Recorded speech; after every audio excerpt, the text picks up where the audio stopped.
Ya, selamat datang buat saudara sekalian yang mungkin baru pertama kali datang ke CLCC. Tadi waktu sebelum mulai, saya banyak ngobrol ke beberapa teman. Ternyata beberapa baru datang. Welcome to CLCC. Dan mungkin ada yang juga baru pertama kali ke Bandung, ya setelah memilih keputusan untuk kuliah di Bandung atau kerja di Bandung. Welcome to Bandung.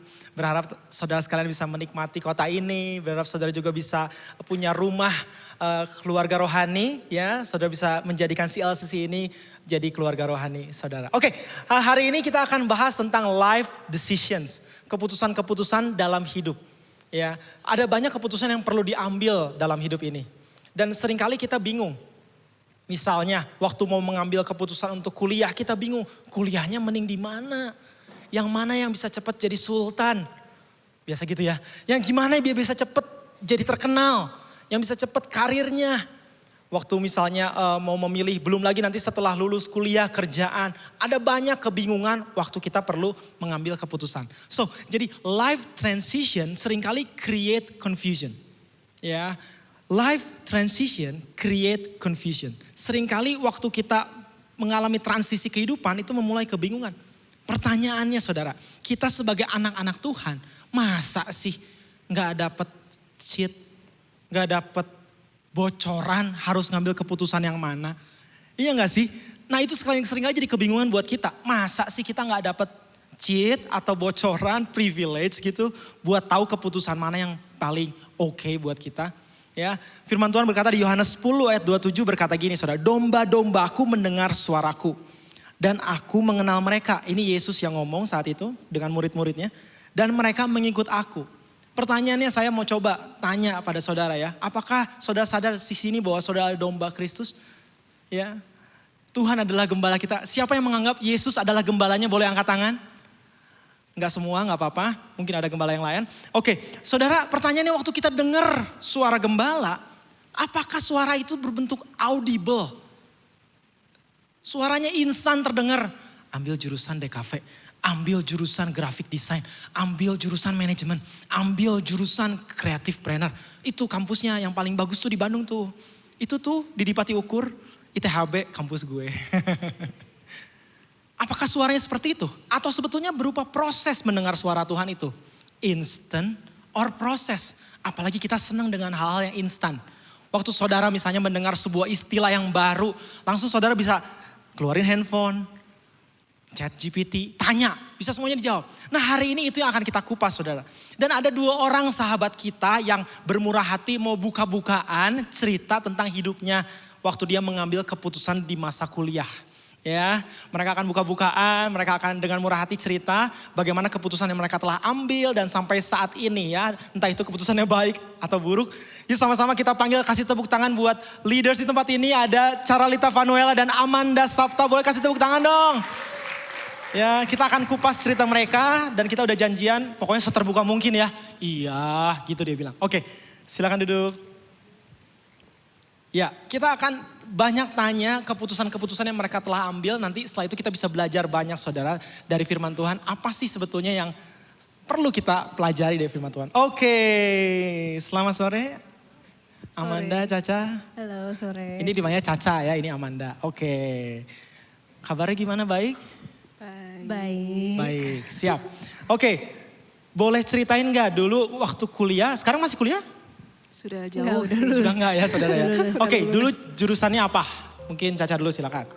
Halo semuanya, nama aku Caca dan dulu waktu itu jurusan ngambil tuh Business Management. Oke. Di Prastia Mulia, di BSD. Oke, aslinya Bandung sebenarnya ya? Aslinya Bandung. Jadi dia ngerantau ke Tangerang gitu ya? Tuh. Oke, kalau Amanda? Dulu jurusannya pendidikan bahasa Inggris dan ambil musik juga. Jadi double degree? Iya waktu itu ditawarin double degree. Kelas, oke. Hebat, ya. Terus di? Di Satya Wacana di Salatiga. Di Salatiga ya, jadi dua-duanya berarti di luar Bandung. Oke, nah boleh nggak ceritain nih kenapa ngambil keputusan untuk ambil jurusan itu? Oke. Caca dulu. Ngambil keputusan untuk ngambil Business Management itu karena sebenarnya gini, saya tuh tipe orang yang generalis. Jadi semua dikerjain, bukan tipe orang yang spesifik, tekun di satu bidang yang saya sukain gitu. Bagusnya itu multitasker, tapi keduanya tuh justru gak bisa milih. bingung gitu mau apa, apalagi nentuin jurusan gitu. Kan jurusan banyak banget. Sampai tapi dipikir-pikir kayak pas kecil itu ditanya cita-citanya apa. Jadi businesswoman dulu jawabnya, tapi ternyata sebenarnya biar keren aja dan karena nggak tahu mau jadi apa gitu. Terus akhirnya menjelang ke kelas 11 itu mulai ngambil tes minat bakat, terus ngambil ngobrol sama saudara yang udah kuliah sebelumnya, pengen tahu gitu kan tukar pikiran dan sebagainya dan trace back ke background itu memang ada cerita lucu ternyata. Jadi pas aku kecil itu mungkin SD. Ada teman papi itu yang ngasih snack-snack berbox-box banyak banget ke rumah dengan gratis gitu. Nah terus gak tahu gimana ceritanya anak kecil ini bawa itu ke sekolah dan dijualin ke teman-temannya. Jadi dari situ udah kelihatan lah ya otak bisnisnya dari barang yang gak ada modal ya bisa jadi cuan. Jadi dari situ mungkin ngeliat-ngeliat oke sih dari tes minat bakat juga mengarah ke sana dan ternyata my dad juga dia ngambil ekonomi pas kuliah gitu. Jadi ya sesimpel itu sih sebenarnya. Oke, maka dari itu jadi ambil business management ya. Ya. Lumayan tuh ada alat bantu saudara ya tes minat bakat di zaman sekarang. Zaman saya dulu kok nggak ada ya. Oke, berikutnya mungkin dari Amanda. Kenapa ngambil jurusan itu? Jadi dulu tuh dibantu sama mama sih. Jadi papa mama peran penting banget dalam pengambilan jurusan. Karena mama tuh cerita pas kecil kamu tuh suka banget baca. Pas masih di box bayi kalau kamu dikasih buku itu langsung diem gitu. Jadi langsung baca gitu kan. Beneran di box bayi masih box bayi? Iya masih di box gitu. Terus kayak masih agak baru bisa duduk tuh ceritanya. Terus udah buka-buka gitu kan. Terus juga pas umur 1 atau 1,5 gitu, udah ngomong tuh cerewet banget kata papa mama. Jadi kayaknya emang suka bahasa, suka baca gitu. Cuman mama lebih ngarahinnya kalau kamu kuliahnya literatur, kamu mau berpuisi itu gimana caranya kamu cari uang gitu kan. Nah akhirnya diarahin lah ambil aja pendidikan bahasa Inggris gitu. Jadi ada literaturnya ada, tapi lebih ke arah terarah gitu pendidikan.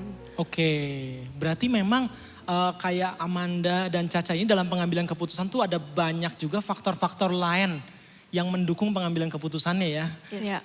Menarik soalnya ini spesifik ada dua jurusan yang diambil ya. Oke, jadi kita bisa pelajari saudara bahwa every person has their own situation and background in decision making. Jadi dalam pengambilan keputusan saudara, Tuhan kita tuh unik. Gak mungkin ciptain kita tuh pukul rata semua sama. Ya, tadi misalnya kita dengar soal domba, gak pukul rata toh sebenarnya kalau kita secara konteks manusia ini gak pukul rata. Jadi ceritanya menarik banget tadi. Oh dari kecil udah suka jagan, dari bayi udah suka baca. Wow luar biasa ya. Jadi punya backgroundnya masing-masing. Dan mungkin itu juga relate dengan kehidupan saudara dan mungkin nanti setelah saudara lulus kuliah, kerja, nanti mau menikah, punya anak dan seterusnya mungkin sama. Oke, berikutnya.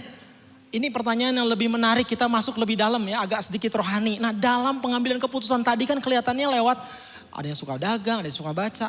Tuhannya di mana tuh? Ya, apakah kamu tahu itu yang Tuhan mau? Nah ini paling penting kan, ini yang membingungkan sebagai kita pengikut Kristus. Apa kamu tahu itu yang Tuhan mau? Jurusan kamu itu. Jurusan kamu double itu. Lanjut, siapa yang mau jawab? Oh, Amanda dulu. Silakan. Oh, aku dulu. Giliran. Tentu tidak. Tentu tidak. Terima kasih atas kejujurannya leader-leader kita ini. SMA mikirin Tuhan-Tuhanan kan gimana ya. Itu kayak yang penting seru aja lah waktu itu. Yang penting seru aja. Oke, terus ya makanya papa mama sangat-sangat khawatir sebenarnya. Aduh ini anak kok kayak nggak tahu ya mau kuliah apa. Makanya diarahin banget gitu. Cuman waktu aku ambil keputusan, oke, aku mau kampus ini, waktu itu di luar kampusnya aku apply, terus udah keterima, pokoknya tinggal berangkat, terus tahu-tahu last minute papa ngelarang, karena aduh gak bisa lah anak cewek jauh-jauh dari rumah, apalagi keluar Indonesia gitu. Terus dilarang lah, gak boleh, ya ngambek lah saya gitu. Akhirnya setelah ngambek, terus gak mau kuliah, mau ambil gap year. Nah tapi waktu itu kan zaman saya waktu itu tahun berapa ya? Perlu sebutin gak tahunnya? Pokoknya masih 2000-an lah. Nah itu gak lumrah orang ambil gap year. Dipikirnya ngapain ya anak pengangguran. Belum biasa ya? Gak biasa waktu itu. Jadi papa mama khawatir, aku mikir udah gak mau kuliah, terus mereka akhirnya malah cariin kampus jadinya gitu. Daripada kamu gak kuliah, mending kamilah yang cariin kampusnya. Tapi setelah dicariin kampusnya, aku gak suka sama kampusnya gitu. Jadi udah males duluan gitu lah, udah kepahitan lah. Kepahitan. Iya. Jadi sebenarnya keputusan tadi ngambil double degree itu tuh sebenarnya juga hasil dari kamu malas sebenarnya itu. Waktu itu aku pas pertama datang ke kotanya, Salatiga tuh buat yang belum pernah ke sana, dia kota transit antara Solo dan Semarang. Jadi itu kota kecil banget memang. Dan FYI di sana tuh waktu itu nggak ada bioskop, nggak ada Superindo, nggak ada, bahkan nggak ada mall. Jadi aku mikir mau ngapain, ya udahlah belajar aja lah, gitu sih. Oke, Jadi jadi itu benar-benar pelarian. hasilnya bukan karena dengar suara Tuhan ya? Nggak sama sekali. Karena waktu itu aku nggak mau kuliah di situ dan aku nggak mau di kota itu gitu. Wow. Jadi ya pokoknya aku mau hidup sesuai kemauan aku, tapi kemauan aku nggak tercapai. Oke, Jadi lagi marah sebenarnya itu. Iya, marah akhirnya. Jadi aku denial kan. Denial, malah hidup dari denial, terus menjalani kuliah itu gitu ya akhirnya ya. Dengan Oke. denial itu, dengan Iya, marah. iya. Iya. Oke. Nah jadi di situ hatinya juga boro-boro bisa dengar Tuhan dong. Wah, keras banget hati aku tuh. Mau diarahin kayak misalnya papa mama bilang apa ya contohnya. Let's say kamu pulanglah ke rumah gitu kan. Bilang gak mau lah di sini sibuk gitu. Banyak kegiatan. Ini keras banget gitu. Kalau misalnya papa mama juga bilang kamu jangan banyak main lah. Karena waktu itu aku kan sering main kan pas kuliah. Karena pelarian kan. Oke. Jangan sering main lah, boros gitu kan. Papa mama bilang, aku bilang, ya kan kalian yang nyuruh aku kuliah di sini. Kalau aku Oke, nggak main, nyalahin. kan Oke. bosen gitu. Jadi keras banget gitulah jadi orang. Oke. Jadi kalau saya boleh simpulin saudara ya. Jadi ada buah dari mengikuti tadi ya. My way, my ego, my kingdom. Akhirnya malah jadi keras. Ada kekerasan hati dan denial akan realita. Walaupun ya keputusannya harus terus dijalanin gitu ya. Iya. Jadi tapi kalau ditanya apakah itu benar-benar tahu yang Tuhan mau? Jawabannya tidak. Hati lagi seperti itu. Oke, gimana ini?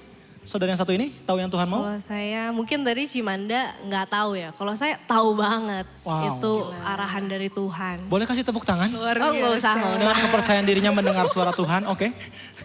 Nggak, tapi jujur tahu saat itu. Karena by the time emang lagi mengambil keputusan itu, memang semuanya itu lagi dibawa ke dalam doa gitu. Saya bawa dalam doa, terus prosesnya dan bahkan ke hasilnya saya serahin sepenuhnya ke Tuhan gitu. Iya. Dan lucunya gini, saat lagi ngejalanin itu, ada satu case tadi, jadi pas lagi masuk ke tes ke Prasmul itu kan harus ada psikotes. Yang katanya cukup sulit katanya psikotesnya. Ada yang merasakan mungkin? Ada sebenarnya, oh itu di belakang juga ada. Jadi di situ tuh mungkin saya juga ada sedikit ketakutan untuk kayak yang namanya tes dan juga interview itu tuh grogi banget. Nah tapi pas lagi ngisi tesnya ada satu case study, saya isi tuh. Terus udah kan pulang kasih tau ke papi, pap tadi saya dapat case study kayak gini, dijawabnya kayak gini. Terus yang dia jawab apa tau gak? Hah? Kamu jawab gitu Ca? Wah si Caca bisa-bisa kayaknya gak keterima di Prasmul. Jadi ternyata papa saya sendiri meragukan saya di saat itu. Cuman gak apa-apa, bapak di rumah meragukan saya tapi ternyata bapak di surga membukakan jalan. Puji Tuhan. Jadi saya masuk dan sebenarnya bagus jawabannya itu. Kayaknya papa saya kurang up to date saat itu. Jadi dari situ terlihatlah saat memang Tuhan direct kita, ya he will make a way juga gitu. Dan yang aku percaya when we fully surrender, apapun itu dia bisa make the decision through us dan bahkan us take a U-turn gitu. Untuk ngambil balik lagi ke jalan dia gitu. Oke. Gitu kok. Langsung follow up question deh. Oh ya boleh apa tuh? Kan tahu banget gitu ya apa yang Tuhan mau gitu ya. Kelihatannya lancar. Terus selama kuliah itu berarti sesuai ekspektasi dong ya. Sesuai. Coba dijelasin dong. Sesuai ini kok Alvin sengaja menjebak nih. Sesuai dan tidak sesuai sebenarnya. Oke. Pertama sesuainya tuh karena saya memang seneng banget explore new things. Jadi kesana kan ngerantau ke BSD, berarti kan ngekos. Terus di situ ada new friends, new communities, culture baru, semuanya tuh baru. Jadi seru banget dan sampai-sampai jarang pulang ke Bandung. Oke. Itu dulu jarang banget pulang ke Bandung. Nah, tapi ada satu hal yang di awal tuh saya pede banget. Wah, gue masuk kuliah nih. Kayaknya gak akan lah ke bawah-bawah pergaulan. Kayak pede banget gitu dengan prinsip yang udah dipegang. Tapi ternyata justru ini bagian yang gak sesuai ekspektasi yang tadi Ko Alvin tanya. Jadi memang di masa perkuliahan mungkin setelah 3 bulan. Setelah 3 bulan? Setelah 3 bulan. Setengah semester berarti ya? Iya, bukan setengah, 4 tahun ya. Setengah semester. Saya mulai hilang tuh prinsip-prinsip, value-value yang selama ini dipegang. Mulai hilang, mulai pudar. Dan ternyata itu part yang saya gak expect gitu. Sampai pernah di satu titik, saya pernah nulisin satu notes mungkin di HP. Mungkin bisa ditampilin. Iya. Jadi ini aku inget banget ditulis tanggal 28 Juli. Broken heart lagi putus itu kayaknya. Nggak, bukan lagi putus sih, bukan. Cuman kayak itu momen yang cukup menyakitkan juga ya dan membingungkan saat itu. Jadi saya nggak akan sebutin tahunnya, tapi 28 Juli saya tulis, I'm pretending to be someone I'm not, but I'm not sure who am I fooling. Jadi memang di masa-masa itu saya sampai bingung gitu, mana sih sifat asli saya, mana sih pribadi saya yang ini, atau yang ini, yang asli tuh yang mana gitu. Wow. Gitu. Menarik ya. Saudara bisa belajar sesuatu yang dirasanya dari awal, itu dengar suara Tuhan, yakin. Tapi dalam perjalanannya bisa aja terjatuh ya ternyata ya. Jadi tidak ada yang pasti dalam hidup ini. Kecuali kasih Kristus. Amin. Cinta Tuhan Yesus yang tidak pernah berubah. Amin. Oke. Tahan dulu ceritanya, nanti kita akan gali lebih lanjut ya. Kita coba oper ke sebelahnya, silakan. Ini sesuai ekspektasi gak nih dari awal udah kayaknya keras-keras gitu, coba gimana? Ya karena keras itulah ya, jadi semua tuh terlihat salah aja pokoknya di mataku. Jadi semua terlihat salah. Iya, karena Pahit ya. terlalu keras itu. Jadi di kuliah yang sisi yang pendidikan, aku melihat dosen-dosen yang mengajar aku tuh harusnya kan ini dosen yang mengajar calon guru ya. Tapi kok ngajarnya kayak gini? Contohnya mereka kurang terbuka sama pendapat mahasiswa waktu itu ya. Terus mereka juga kasih PR itu nggak ngelihat loadnya mahasiswa gimana. Terus mau masuk atau enggak suka-suka mereka. Mungkin ada di sini yang mengalami dosennya suka-suka aja gitu. Udah jauh-jauh nih misalnya rumahnya di mana ya, let's say di Antapani gitu kan. Terus kuliahnya di mana? Unpar, jauh nggak tuh? Jauh lah. Jauh, Unpar, ya? Jatinangor, Oke. ya. Nah, jadi Nangor lagi. Iya. Terus udah jauh-jauh berangkat, kosong kelasnya, kan kesel ya kayak gitu tuh. Nah, saya emosi jadi. Nah, kayak gitu, saya melihat, aduh kok kayak gini ya dosen gitu. Jadi udahlah, ini nggak bisa diharapkan kayaknya. Beralih lah ke yang fakultas satunya, yang musik. Di situ, wah kayak Caca ketemu teman-teman baru, aktivitas baru, ikut komunitas macem-macem, konser.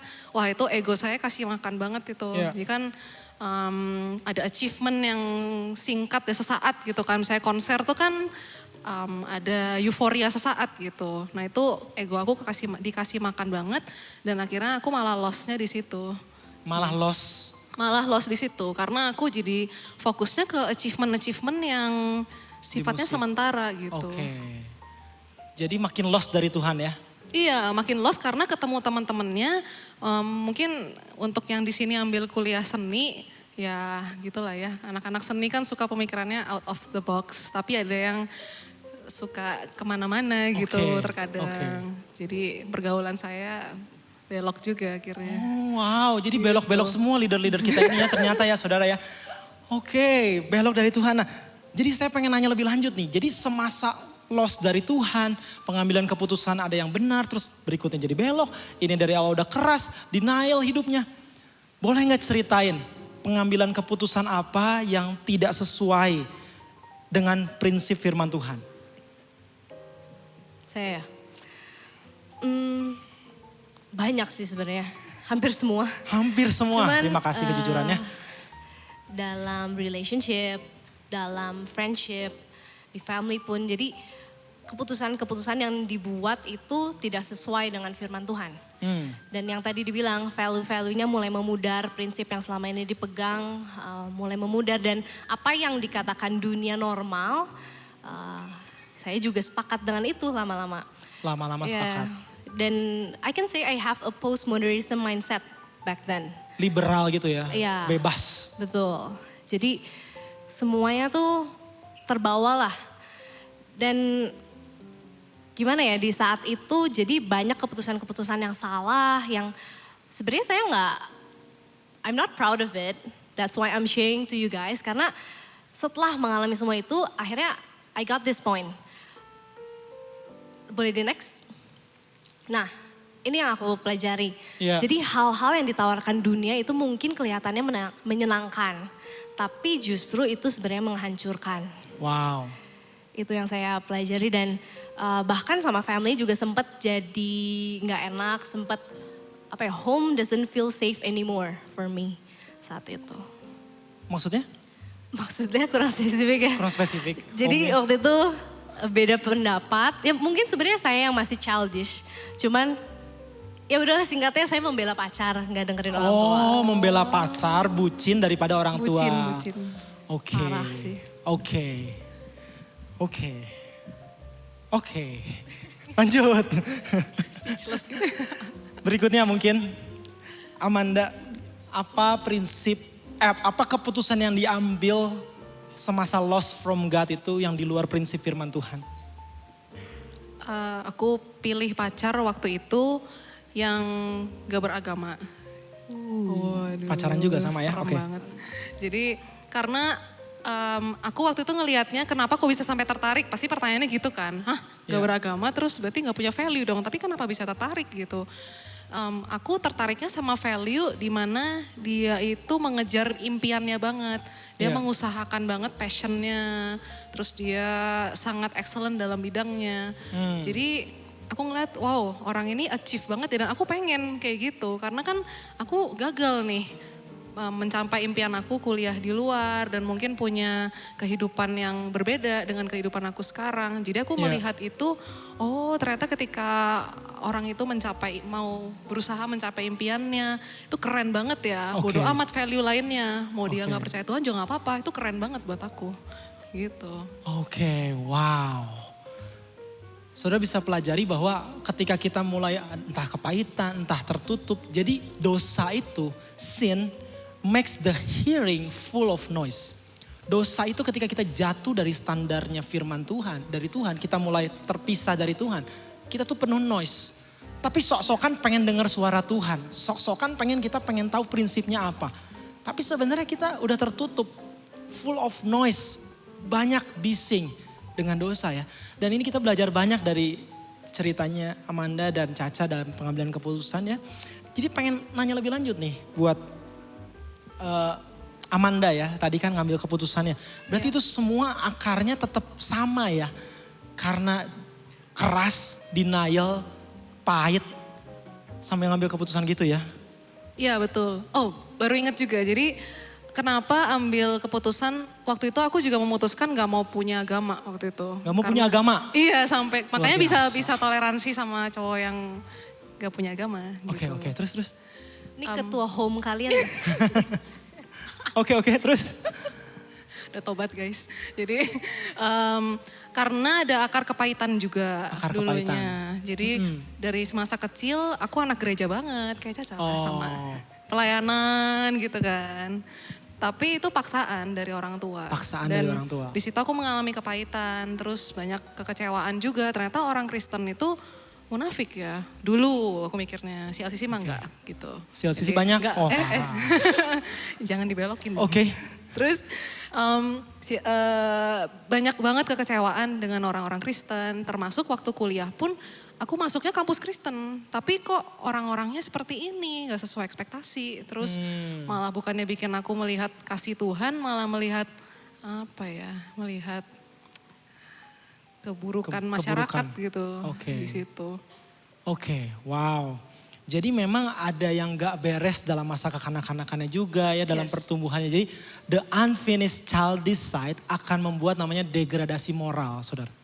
Ya, waktu kita gak menyelesaikan ada tadi kepahitan, mungkin trauma.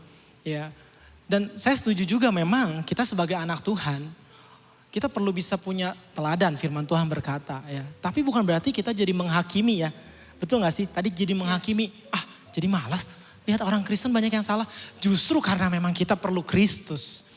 Ya, Kristen kan aslinya Kristus kecil. Kita perlu Kristus, kita perlu anugerah. Ya, makanya ketika kita nggak beres masa kecilnya, traumanya, itu membuat degradasi moral. Dan itu mempengaruhi yang namanya pengambilan keputusan. Itu mempengaruhi namanya life decision kita, saudara. Ya, wow, bagus sekali ceritanya. Oke. Sampai sini saudara bisa mengikuti ya, kasih tepuk tangan dulu dong buat mereka. Sedikit lagi saudara ya, sedikit lagi nih. Kita pertanyaan pamungkas nih. Tadi gak diceritain detail-detail, tapi saudara kalau pengen nanya lebih lanjut setelah ini atau gimana janjian ya. Karena kan kita gak bisa terlalu panjang di sini. Berikutnya pertanyaannya, so gimana bisa back on track sampai sekarang, mau sharing di sini, mau mengambil bagian untuk melayani Tuhan ya. Boleh gak ceritain? Siapa dulu nih? Saya dulu ya. Oke, boleh. Turning point-nya itu memang Tuhan memakai orang-orang terdekat saya saat itu. Wow. Jadi orang-orang terdekat yang benar-benar ya teman-teman, keluarga, dan bahkan mentor yang udah lama gak kontak, tapi Tuhan munculkan mereka lagi dalam hidup gitu. Yeah. Dengan cara yang sangat saya gak suka dan sangat gak enak. Jadi kalau misalnya disuruh balik lagi mau gak ngalamin lagi? Enggak, no thank you. Jadi proses itu memang gak enak, cuman I'm really grateful for that gitu. Karena kalau misalnya itu gak dilakukan, gak terjadi, gak kebayang sih sekarang bakal kayak gimana gitu. Dan di titik itu, saya inget banget dari yang tadinya mau explode, mau marah balik, mau ngebalikin karena gak terima kan. Cuman justru langsung ditenangin gitu hatinya. Langsung ditenangin dan langsung bisa menerima iya itu salah saya gitu. Dan saat itu memang jadi ngomong sih ke Tuhan kayak God ya ini I messed up dan ini semua salah saya.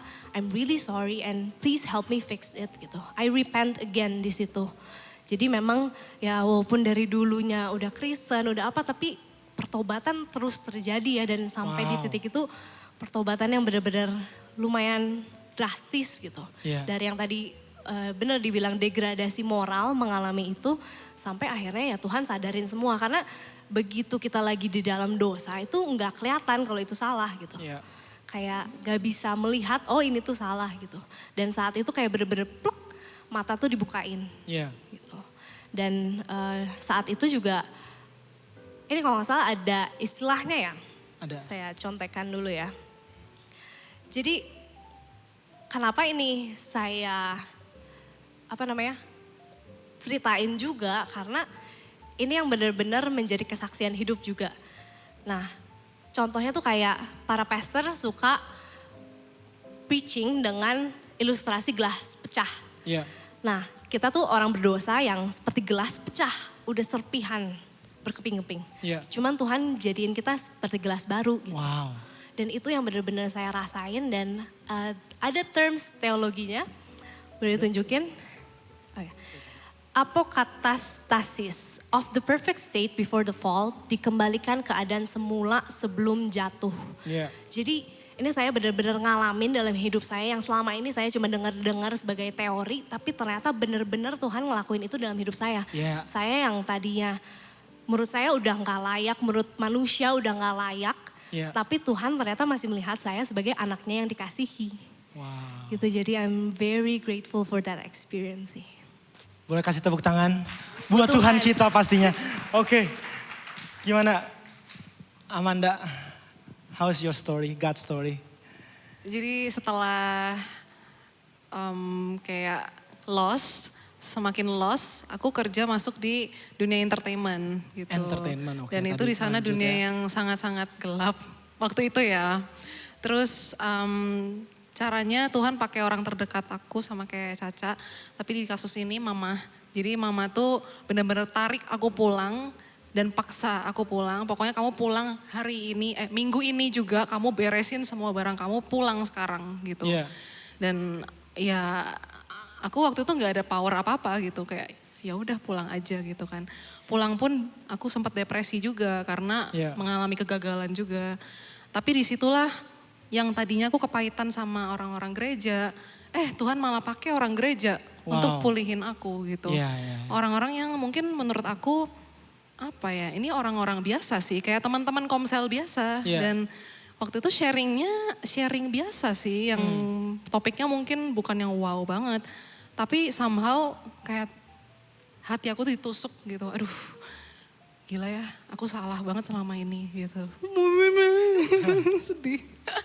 Gitu sih. Jadi Tuhan juga pulihin cara aku memandang dunia yang tadinya aku sangat judgmental.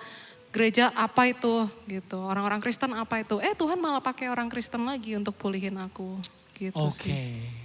Luar biasa Tuhan kita ya. Jadi Tuhan pakai cara yang sederhana orang-orang dekat lagi ya. Kalau saya lihat, jadi saudara boleh perhatikan circle saudara. Dengan siapa paling banyak saudara menghabiskan waktu. Mungkin Tuhan bicara banyak di situ. Tapi saudara jangan menutup, jangan mengeraskan hati. Buka telinga ya, buka telinga. Ya, mungkin di situ adalah titik di mana saudara boleh ngambil keputusan. Start dengan keputusan sederhana apa tadi? Bertobat. Balik sama Tuhan. Jadi momen pertobatan itu sebetulnya membukakan pengertian yang tertutup dan mengingatkan kebaikan Tuhan yang terlupakan. Ingat, pertobatan tuh balik arah kembali sama Tuhan saudara. Dan itu penting sekali. Sehingga akhirnya bisa mengambil keputusan-keputusan yang lebih bijaksana ke depannya. Oke, last statement ya. Silakan ada last statement maybe. Saya mungkin cuma mau bacain ayat Alkitab dari Yohanes 8 ayat 32. Saya bacain ya.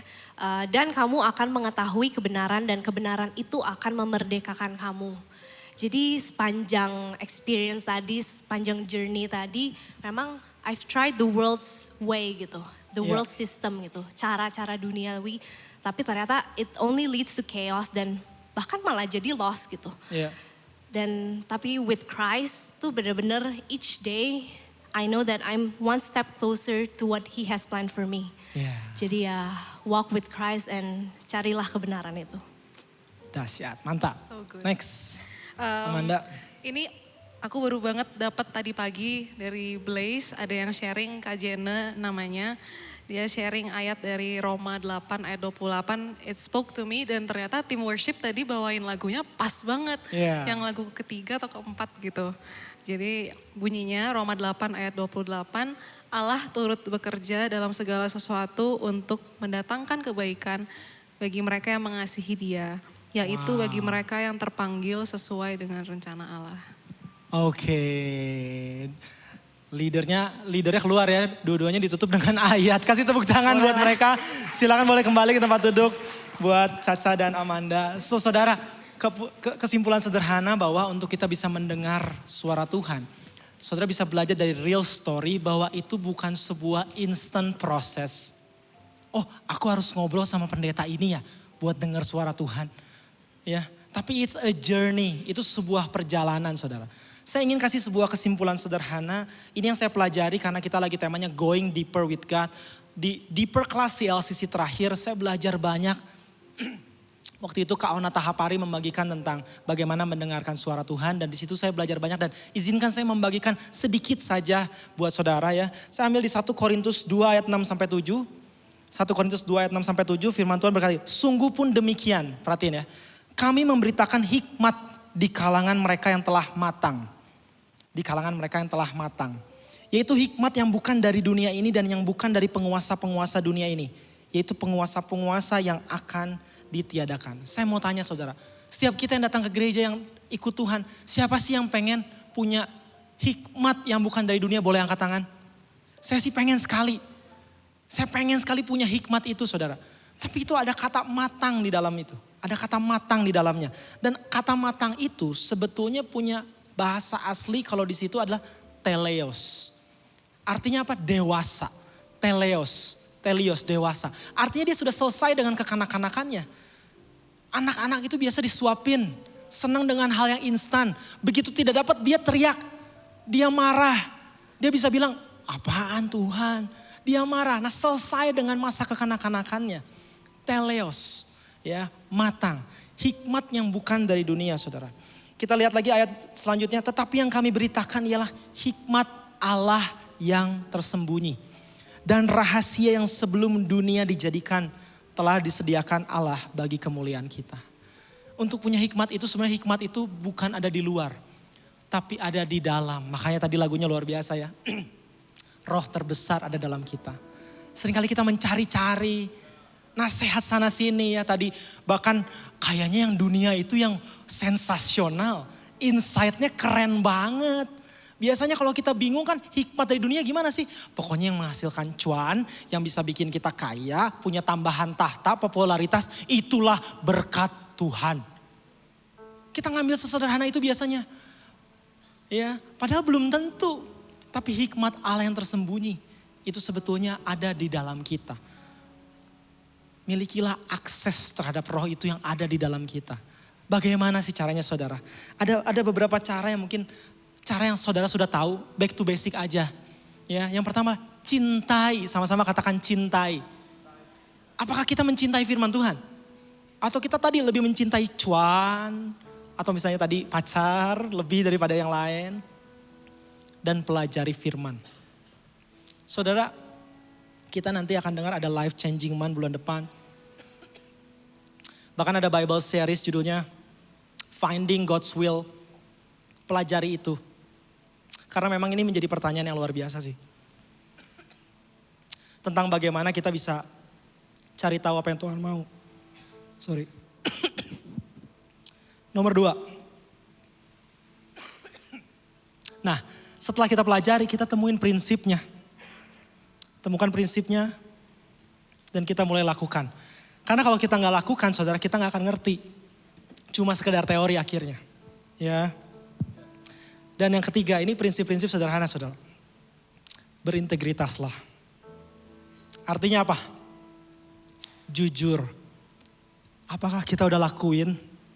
Apakah kita udah ngerti? Apakah kita beneran cinta Tuhan? Apakah kita beneran dipimpin oleh Roh? Atau kita sebenarnya cari pembenaran? Atau kita sebenarnya, aku udah tahu keputusannya pokoknya pengennya ini. Tapi butuh dukungan rohani deh. Jadi tanya firman Tuhan. Integritaslah. Jadi Tuhan memang tidak akan pernah mendikte kita dan setelah dikte itu semuanya nyaman, enak, luxury, popularitas naik. Mungkin jalan Tuhan gak seperti itu. Bahkan di sesi di perkelas itu yang luar biasa gini. Apakah kalau jalan dari Tuhan itu pasti damai sejahtera? Lalu pembicaranya, pengajarnya bilang bahwa terima kasih, sepertinya ini Roh Kudus.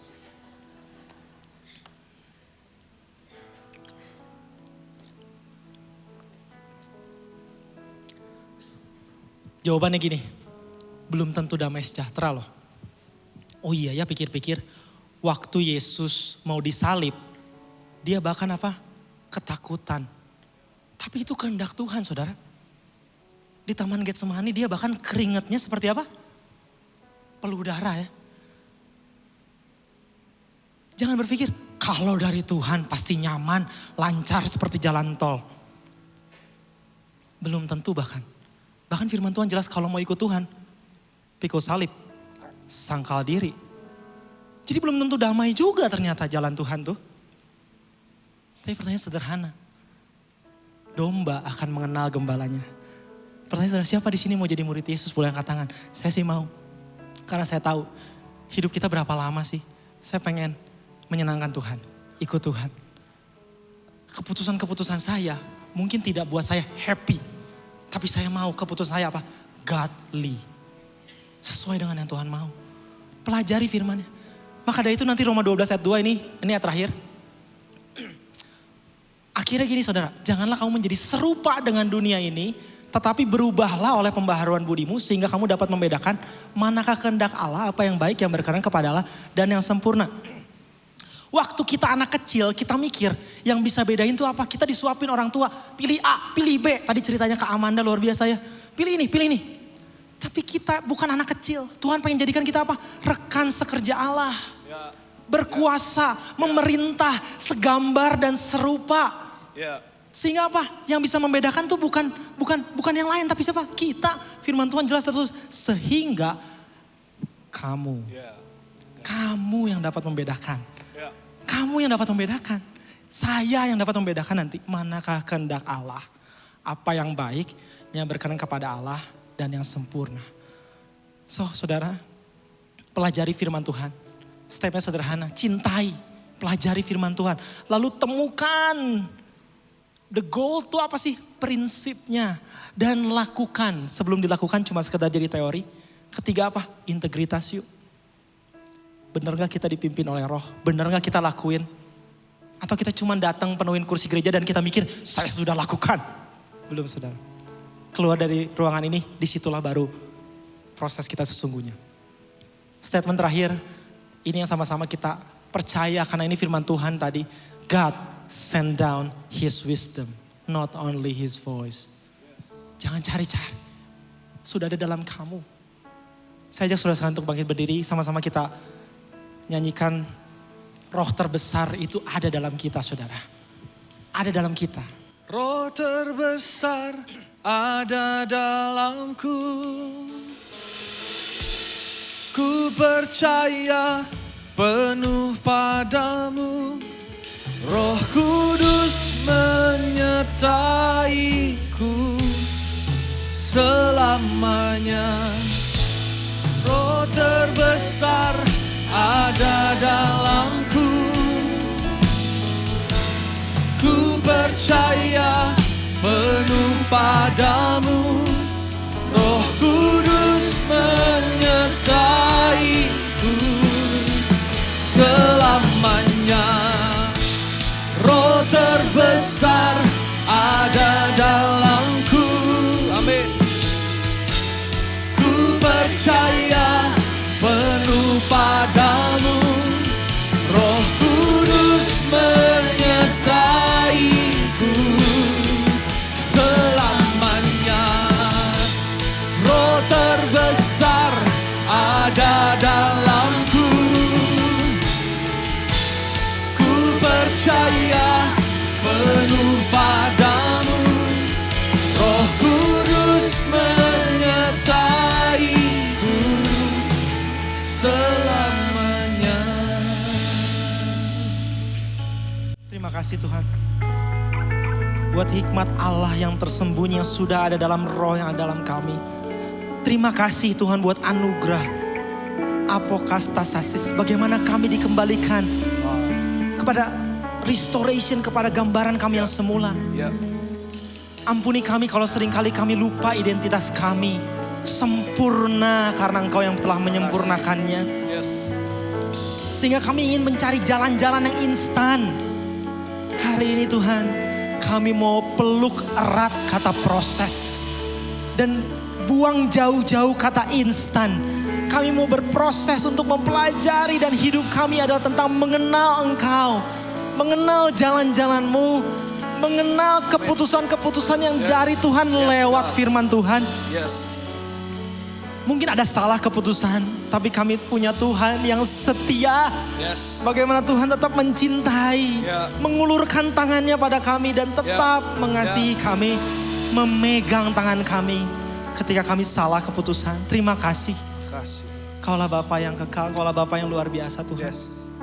Biar hari ini firman ini boleh bisa menjadi kehidupan. Kami mau Tuhan mempelajari firman Tuhan, melakukannya, menemukan prinsipnya. Hidup dipimpin oleh Roh. Karena Roh terbesar itu ada dalam kami Tuhan. Terima kasih. Terima kasih. Kalau sebentar kami juga akan memberikan persembahan. Biarlah itu juga lahir dari cinta akan Tuhan, bukan karena paksaan. Kami mau memberi dengan sukacita. Terima kasih. Dalam nama Yesus. Amin. Silakan duduk saudara, selamat memberi.